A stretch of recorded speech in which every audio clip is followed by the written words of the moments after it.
আসসালামু আলাইকুম এভরিওয়ান, কি অবস্থা সবার? কেমন আছেন সবাই? আশা করছি সবাই খুব ভালো আছেন। তো আলহামদুলিল্লাহ আমিও খুব ভালো আছি। তো যে পরিমাণ গরম পড়ছে আর কি, এই গরমে আসলে ভালো থাকারও কথা না, এত পরিমাণ গরম পড়ছে। তো গত ভিডিওতে দেখেছিলেন যে আমি ঈদের পরে বাড়ি আসছি আর কি। তো আজকে ঢাকায় যাচ্ছি। বাড়ি আসার পরে নানু বাড়ি ছিলাম এক রাত আর কি, এখান থেকে সরাসরি ঢাকা যাব আর কি। তো গাড়িতে উঠে পড়লাম আর এখন আমরা যাব হচ্ছে আমাদের এখানকার বাস স্ট্যান্ডে। বাস স্ট্যান্ড থেকে ওইখান থেকে আমরা পরিবহনে বা বাসে উঠে আমরা চলে আসবো ঢাকায়। তো আমরা মূলত যখনই যাওয়া আসা করি ঢাকা থেকে বাড়ি বা বাড়ি থেকে ঢাকা, তখনই আমরা যাওয়া আসার পথে আমরা চেষ্টা করি ভোরে রওনা দেওয়ার জন্য।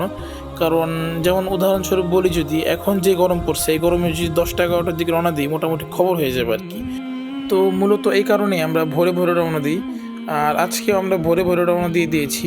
তো এখন বাসে উঠে পড়েছি আর এখন মোটামুটি আছি মনে হচ্ছে জয় বাংলার দিকে। তো এখন সকাল সকাল যে কারণে একটু ঠান্ডা ঠান্ডা ছিল। আর আমরা ঢাকা মোটামুটি 9-10টার দিকে পৌঁছে গেছি আর কি। তো এই কারণে আমাদের অতটা কষ্ট হয় নাই, গরমের যে কষ্টটা।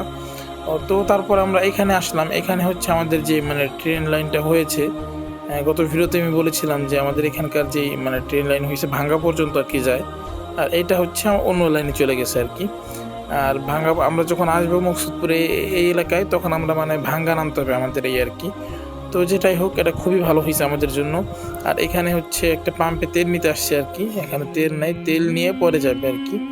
তো মোটামুটি এখানে প্রায় 10 মিনিটের মতো ছিল আর কি। তেলের একটা সিরিয়াল ছিল, আর কি জন্য দেরি করছে জানি না। তো এখন আবার রওনা দিয়ে দিয়েছি। আর এখানে গ্রামের যে সবুজ, এটা আসলে এগুলো দেখতে খুবই ভালো লাগে আর কি। এগুলো তো আমাদের ঢাকায় দেখা যায় না তেমন একটা বলতে দেখাই যায় না। গ্রামে আসলে শুধুমাত্রই সবুজ রং দেখা যায় আর কি। চারিদিকে গাছপালা, ভালোই লাগে দেখতে। আর গ্রামে কিছু কিছু জায়গায় গরম সম্ভবত এই জন্যই কম আর কি, এই গাছপালার জন্য আর কি। তো গাইস, দেখতে দেখতে ঢাকা চলে আসলাম। আর আজকের ভিডিওটা খুবই শর্ট করেছি। ভিডিও করার কোনো উদ্দেশ্য ছিল না, তারপরেও দেখলাম কিছু কিছু ভিডিও ফুটেজ নেওয়া ছিল ফোনে, তাই ভাবলাম একটা ভিডিও করেই ফেলি। আর এইখানে রাস্তার পাশে কয়েকটা গাছ লাগানো ছিল, ফুল গাছ, এই যে দেখতে পারতেছেন লাল লাল গাছ, দেখতে খুবই ভালো লাগতেছিল আর কি। তো গাইস, জানি না ভিডিওটা কেমন লাগছে। যদি ভালো লেগে থাকে অবশ্যই লাইক কমেন্ট শেয়ার করে পাশে থাকবেন। সবাই ভালো থাকবেন, সুস্থ থাকবেন। আল্লাহ হাফেজ, আসসালামু আলাইকুম।